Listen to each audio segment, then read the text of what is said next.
Competition का जो कि बायोलॉजी साइंस का सीरीज हम चला रहे हैं, उसका ये 20वां वीडियो है। इससे पहले वाले वीडियो आप लोग ज़रूर देखिए, क्योंकि उससे ही क्वेश्चन बनेगा और ग्रुप डी एकदम बहुत जल्द ही जुलाई में होने वाला है। चलिए शुरू करते हैं। लिखित में से कौन सी अंकुरन के दौरान आगामी प्ररोह में विकसित होते हैं? तो इसका हो जाएगा बी नंबर प्रांकुर। चलिए आगे देखते हैं। डैश बीजपत्र, मूलांकुर और प्राकुर बीज के 3 भाग होते हैं। पौधे भविष्य के लिए खाद को बीज के कोटिलेडोन में संग्रहित करते हैं, जो कि सी नंबर में दिया हुआ है। बीजपत्र पौधे के बीज में एक खाद भंडार के रूप में कार्य करता है। टमाटर क्या है? तो टमाटर एक फल है। इनमें से किसे सामान्यतः फल के रूप में प्रयोग नहीं किया जाता है? तो टमाटर का नहीं किया जाता है। निम्नलिखित में से कौन सा बहुबीजी फल नहीं है? तो लीची नहीं है, जो कि सी नंबर में दिया है। निम्नलिखित में से कौन सा एक फलीदार पौधा है? तो मटर, जो कि डी नंबर में दिया है। केले का खाने योग्य हिस्सा क्या कहलाता है? तो अंतःफल भित्ति और मध्य फल भित्ति। लिखित में से कौन सा अपने जीवन काल में केवल एक बार ही फूल और फल देता है? तो केला। डैश पादप का एक वर्ग ही भाग नहीं है, तो फल नहीं है, जो कि ए नंबर में दिया हुआ है। पादप कार्य की वाष्पोत्सर्जन गाढ़ कोशिकाओं में, सी नंबर, गाढ़ कोशिकाओं में पानी प्रवाहित होने पर वे फूल जाते हैं, जिससे स्टोमेटा का छिद्र खुल जाता है। पौधे वाष्पोत्सर्जन द्वारा अतिरिक्त जल से छुटकारा पा सकते हैं। वाष्पोत्सर्जन रंग के द्वारा होता है। चलिए थोड़ा सा बड़ा कर देते हैं। पौधों में जलवाष्प के रूप में जल की हानि को क्या कहा जाता है? तो वाष्पोत्सर्जन। पौधे की पत्तियों में मौजूद रंध्रों के माध्यम से होने वाली जल हानि को क्या कहा जाता है? तो वाष्पोत्सर्जन। वन वाष्पोत्सर्जन द्वारा वातावरण में नमी को बढ़ाते हैं।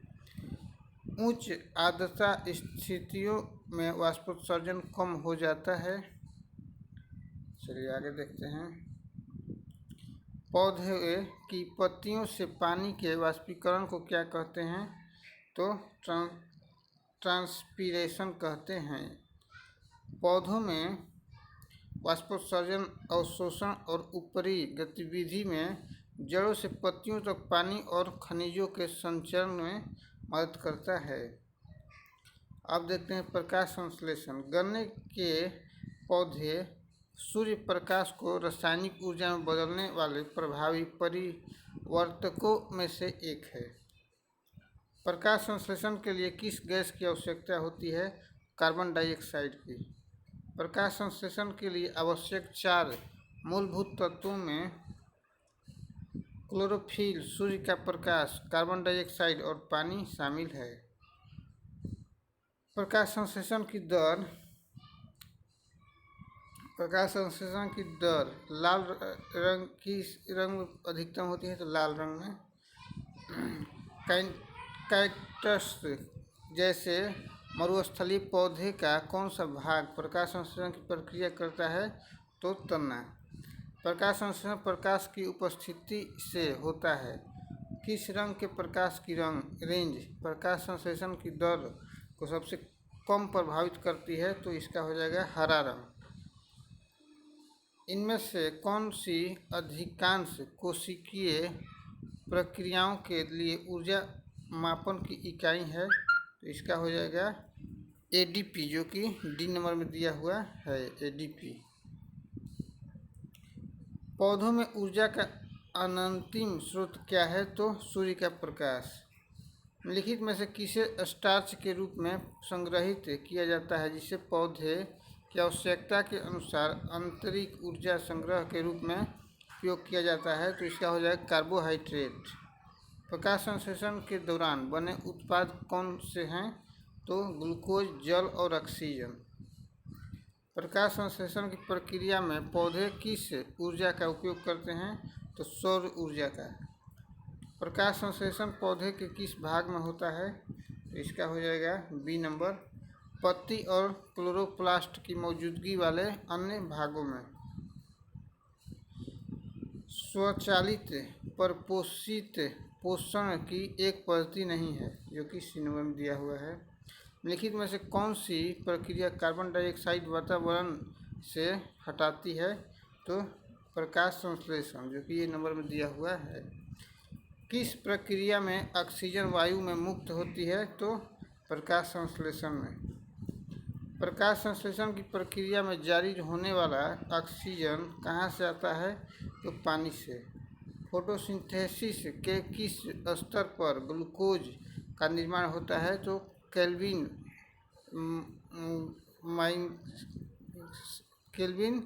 माइकिल के द्वारा, केल्विन चक्र के द्वारा होता है। चलिए आगे देखते हैं। डैश फोटोटोक्रोम का एक शांत रूप है, तो P660, ये नंबर सही हो जाएगा। लिखित में से कौन सा प्रकाश संश्लेषण के लिए आवश्यक नहीं है? तो ऑक्सीजन आवश्यक नहीं है। प्रकाश संश्लेषण के लिए O2 यानी ऑक्सीजन आवश्यक नहीं है। प्रकाश संश्लेषण की प्रक्रिया में मदद करने के लिए हरी पत्तियों में कौन सा पदार्थ मौजूद होता है? क्लोरोफिल। पौधों में शर्करा का सामान्य प्रभावी रूप तो सुक्रोज है। श्वसन, अब देखते हैं श्वसन। तो ऑक्सीश्वसन ऑक्सीजन की मदद से होता है और यह ग्लूकोज के CO2 और H2O में पूर्ण विघटन के लिए जिम्मेदार है। O2 का उपयोग करके पाइरूवेट का विघटन माइटोकांड्रिया में होता है। लिखित में से कौन सा जीव विज्ञान में कोशिकाओं का ऊर्जा स्रोत है? तो ATP। लिखित में से किस प्रक्रिया के दौरान बहुत मात्रा में ऊर्जा बाहर निकलती है? तो वायु श्वसन यानी एरोबिक रेस्पिरेशन के द्वारा। निम्नलिखित में से किस प्रक्रिया में ऊष्मीय ऊर्जा निर्मित होती है? तो श्वसन में। श्वसन प्रक्रिया रासायनिक ऊर्जा को तापीय ऊर्जा में परिवर्तित करती है। श्वसन में हमारा चरण ग्लूकोज का पाइरूवेट में विखंडन होता है। कौन सा जीव ऑक्सीजन के बिना जीवित रह सकता है? तो अवायु जीवी, जो कि बी नंबर दिया हुआ है। अब देखते हैं पौधों में परिवहन। पौधों द्वारा प्रोटीन और अन्य यौगिकों के संश्लेषण में किस आवश्यक तत्व का उपयोग किया जाता है? तो इसका हो जाएगा नाइट्रोजन का। पौधे को इनमें से कौन से पोषक तत्व मिट्टी से प्राप्त होते हैं? तो नाइट्रोजन। इनमें से कौन सा ऊतक पौधों में जल के परिवहन के लिए जिम्मेदार होता है? तो जाइलम। पौधों में फ्लोएम का क्या कार्य है? तो इसका हो जाएगा, यह शर्करा को पौधे के विभिन्न भागों तक पहुंचाता है। अब देखते हैं कंसंट्रेशन ग्रेडिएंट के खिलाफ कोशिका की हलचल को क्या कहा जाता है? तो सक्रिय परिवहन कहा जाता है। पौधों में पानी का अवशोषण मूल रोम द्वारा एक प्रक्रिया से होता है, यह कहलाती है परासरण कहलाती है। अब देखते हैं पौधों के मामले में मिट्टी से अवशोषित किया गया नाइट्रेट तो मुक्त नाइट्रोजन में परिवर्तित हो जाता है। पादप हार्मोन्स। किस पादप हार्मोन की सांद्रता पौधे के शीर्ष पर सबसे अधिक होती है और जड़ों के नज़दीक पहुंचने पर घटती जाती है? तो ऑक्सिन की। लिखित में से कौन सा पादप हार्मोन वृद्धि को रोकता है और पत्तियों को मुरझाने के लिए जिम्मेदार होता है? तो इसका हो जाएगा एब्सिसिक एसिड। लिखित में से कौन सा पादप हार्मोन पौधे के तने के विकास में मदद करता है? तो जिबरेलिन। लिखित में से कौन सा पादप हार्मोन है तो इसका हो जाएगा ऑक्सिन।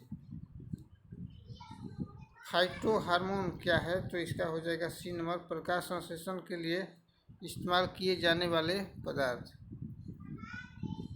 ऑक्सिन हार्मोन के विसरण के कारण पौधे जड़ की दूसरी तरफ मुड़ जाते हैं। ऑक्सिन यानी एक ए नंबर।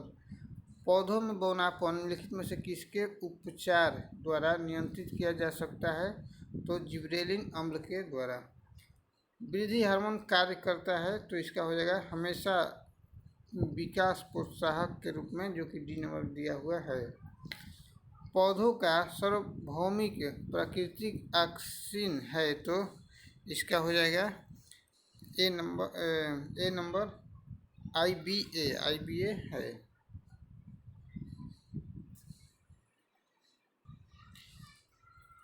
इसका हो जाएगा डी नंबर IAA है, जो कि डी नंबर में दिया हुआ है। निम्नलिखित में से कौन सा जानवरों में पाया जाने वाला हार्मोन नहीं है तो इसका हो जाएगा ऑक्सिन, जो कि बी नंबर दिया हुआ है। साइटोकाइनिन कोशिका विभाजन से संबंधित है, जो कि डी नंबर दिया हुआ है। जिएटिन का उत्पादन जड़े में होता है और इसे जाइलम में टहनी तक पहुंचाया जाता है, जहां यह कोशिका विभाजन को बढ़ावा देता है। निम्नलिखित में से कौन रंध्रों के बंद होने और पत्तियों के गिरने में मदद करता है तो एब्सिसिक अम्ल। निम्नलिखित में से कौन सा पादप हार्मोन वृद्धि रोकता है तो इसका हो जाएगा एब्सिसिक अम्ल, जो कि सी नंबर दिया है। पौधों में साइटोकाइनिन कोशिका विभाजन में सहायक होता है। साइटोकाइनिन कोशिका विभाजन को बढ़ावा देता है। साइटोकाइन पौधों में कोशिका वृद्धि और कोशिका विभेदन को बढ़ावा देता है। पौधों में स्रावित होने वाला वह हार्मोन जिसके कारण उसका तना सूरज की रोशनी की ओर मुड़ झुक जाता है तो इसका हो जाएगा ऑक्सिन, जो कि डी नंबर दिया है। एड्रीनेलिन पादप हार्मोन नहीं है। पादप हार्मोन निम्न है तो ऑक्सिन है, जिबरेलिन है, साइटोकाइन है, एब्सिसिक अम्ल है, एथिलीन है। पादप गतिविधियाँ तो इसका हो जाएगा सूरजमुखी के पुष्प की सूर्य की ओर घूमने की प्रक्रिया को क्या कहा जाता है तो फोटोटॉपिज्म, जो कि सी नंबर में दिया हुआ है। ठीक है, आज के लिए इतना ही। धन्यवाद।